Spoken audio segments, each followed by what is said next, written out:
ఇప్పుడు హైదరాబాదులో అంటే నాగార్జున కుటుంబం మీద కొండా సురేఖ గారు చేసినటువంటి వ్యాఖ్యలు ఈ నేపథ్యంలో చూస్తే అంటే అన్కన్వెన్షన్ కూల్చివేత దగ్గర నుంచి గమనిస్తే ఒక విచిత్రమైన పరిస్థితి కనిపిస్తుంది. అదేంటంటే అక్కినేని కుటుంబం కాంగ్రెస్ కుటుంబంగా వ్యవహరిస్తూ వస్తోంది.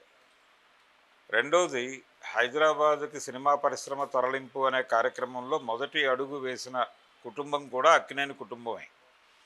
అక్కినేని నాగేశ్వరరావు గారు ఒక అగ్ర హీరోగా ఉంటూ ఆయన మెడ్రాస్ నుంచి షిఫ్ట్ అయ్యి హైదరాబాదులో మకాం పెట్టి నాతో సినిమాలు తీయదలుచుకున్నటువంటి నిర్మాతలు ఎవరైనా ఇక్కడే షూట్ చేయాలి అనే నిబంధన విధించిన తర్వాతే సినిమా పరిశ్రమ ఎంతో కొంత ఇక్కడికి వచ్చేటువంటి పని మొదలైంది, ఒక యాక్టివిటీ. ఆ తర్వాత సినిమా పరిశ్రమకు సంబంధించినటువంటి ఇన్ఫ్రాస్ట్రక్చర్ హైదరాబాదులో రూపకల్పన చేయటం వెనకాల కూడా అక్కినేని కుటుంబం పాత్ర తక్కువేం కాదు. అలాగే మొదటి నుంచి కూడా ఈ కుటుంబం కొంత కాంగ్రెస్ అనుకూలంగా వ్యవహరించడం మనకు తెలుసు.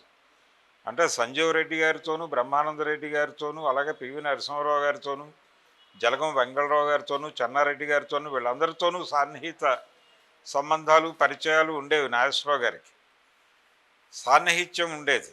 ఇలా సాన్నిహిత్యం ఉండటంతో పాటు ఎన్టీ రామారావు గారు రాజకీయాల్లోకి వెడుతూ సత్యం శివం షూటింగ్లో ఆయన అక్కినేని నాగేశ్వరరావు గారిని అడిగారు, నేను ఇలా పాలిటిక్స్లోకి వెళ్ళాలనుకుంటున్నాను, మీరు కూడా నాతో పాటు నడిస్తే బాగుంటుంది అంటే ఆయన సున్నితంగా తోసిపుచ్చాడు, మీరు వెడితే వెళ్ళండి, అయినా మీరు కూడా వెళ్ళటం కరెక్ట్ కాదు అనే పద్ధతిలో ఆయన అడ్వైజ్ చేస్తూ ఆపేసే ప్రయత్నం చేశారు. కానీ ఆయన ఆగలేదు, ఆయన వెళ్ళిపోయి ఆయన పార్టీ పెట్టేశాడు. కానీ ఈయన సుముఖత వ్యక్తం చేయలేదు అందులో చేరటానికి, ఆయనతో పాటు నడవటానికి.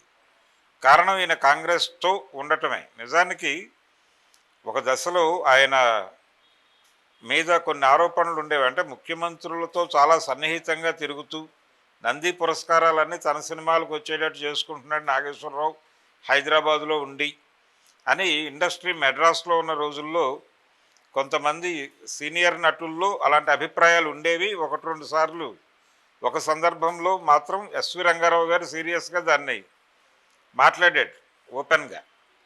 అంటే హైదరాబాద్లో ఉండి ఆ కాంగ్రెస్ పార్టీకి చెందిన నాయకులందరితోనూ సన్నిహితంగా ఉండి నంది పురస్కారాలన్నీ తన సినిమాలకి డైవర్ట్ చేసుకుంటున్నాడు నాగేశ్వరరావు అనే మాట ఆయన ఓపెన్గానే అన్నాడు. అది పేపర్లోకి వచ్చేసిన మాట. వచ్చిన తర్వాత ఆదుర్తి సుబ్బారావు గారు వెళ్ళి మాట్లాడి అది కన్విన్స్ చేసి ఆయనతో ఆ మాట ఉపసంహరణ చేయించాడు ఆయన. అంటే ఇది ఏ కాంటెక్స్ట్లో జరిగిందంటే,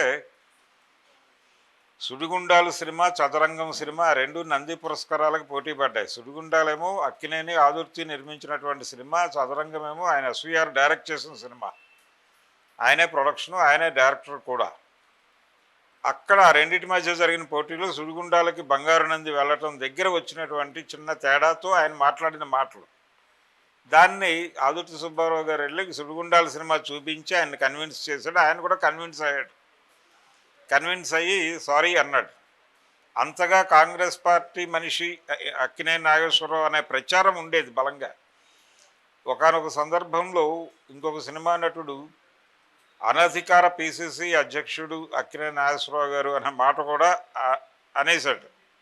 ఆ లెవెల్లో ఆయన కాంగ్రెస్ మనిషిగా ప్రపంచానికి ఒక బిల్డప్ ఉంది. అలాగే 89లో తిరిగి రామారావు గారు గెలిస్తే ఏమిటి పరిస్థితి అంటే, అన్నపూర్ణ స్టూడియోస్ లోపల టింబర్ బోర్డు పెట్టి ఒక వివాదంలోనూ కేసులోనూ ఇరుక్కున్నటువంటి సందర్భం ఉంది అక్కినేని గారి జీవితంలో.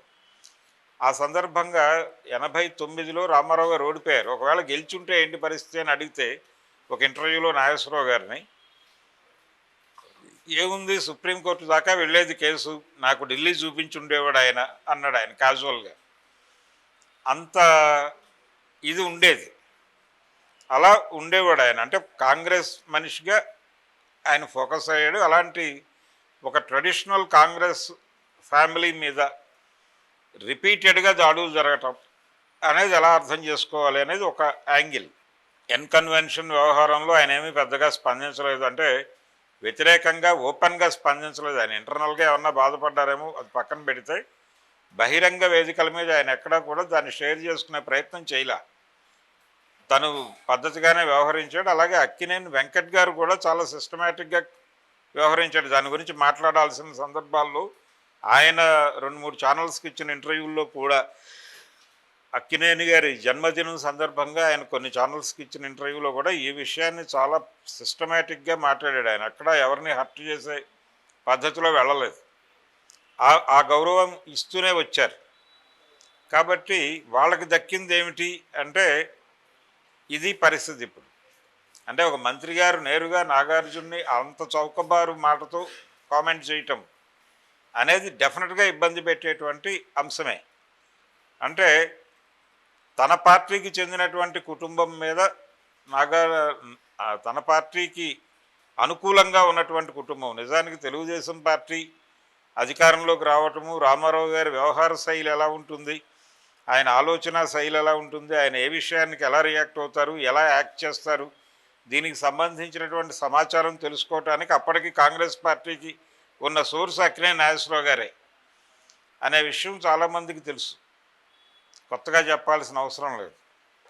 అలాంటి ఫ్యామిలీ మీద దాడి చేయడం సాంప్రదాయ కాంగ్రెస్ వాదుల మీద జరుగుతున్న దాడిగా భావించవచ్చా అని తెలంగాణలో ఒక సెక్షన్, కాంగ్రెస్ పార్టీలో ఉన్నటువంటి ఒక సెక్షన్ అనుకుంటున్నమాట వాస్తవం. ఆల్రెడీ వాళ్ళు సోషల్ మీడియాలో పోస్టుల రూపంలో తమ అభిప్రాయాలు వ్యక్తం చేసే పని మొదలుపెట్టేశారు. అంటే దీనిలో ఒక డిఫరెంట్ యాంగిల్ ఏంటంటే, ఇప్పుడు అధికారంలో ఉన్న ఆ రోజున తెలుగుదేశం వర్సెస్ అక్కినేని నాగేశ్వరరావు గారు, ఎన్టీఆర్ గవర్నమెంట్ వర్సెస్ అక్కినేని నాగేశ్వరరావు గారు గొడవ. అన్నపూర్ణ స్టూడియోస్ టింబర్ ఎస్టేట్ గొడవ. అన్నపూర్ణ స్టూడియోస్ సినిమాల కోసం తీసుకుని మీరు అందులో టింబర్ ఎస్టేట్ ఎలా పెడతారు అని కదా ఆయన మీద నోటీసులు జారీ చేసింది రామారావు గారి ప్రభుత్వం. కాబట్టి ఇప్పుడు అధికారంలో ఉన్నది అంటే రేవంత్ రెడ్డి గారు కాంగ్రెస్ మనిషి కాబట్టి కాంగ్రెస్ ప్రభుత్వం అనుకుంటున్నారు, కానీ ఇది టీడీపీ నడిపిస్తున్నటువంటి కాంగ్రెస్ ప్రభుత్వం కాబట్టే నాగార్జున కుటుంబం మీద ఈ దాడి జరిగింది అనేటువంటి ప్రచారం ఒకటి జరుగుతోంది ప్యారలల్గా. ఇలా రాజకీయ పరంగాను రకరకాలుగాను ఈ ఈ వివాదం కొండా సురేఖ వర్సెస్ నాగార్జున అనేటువంటి వివాదం అనేక షేడ్స్ అనేక రూపాలు సంతరించుకుని ముందుకెడుతున్నటువంటి విచిత్రం మనకు కనిపిస్తోంది ఇప్పుడు. అంటే ఎలా స్పందిస్తారు, ఎలా ముందుకు వెడతారు, ఈ కేసును ఎలా పరిష్కరించుకుంటారు, వాళ్ళకు ఉన్నటువంటి పెయిన్ని ఎలా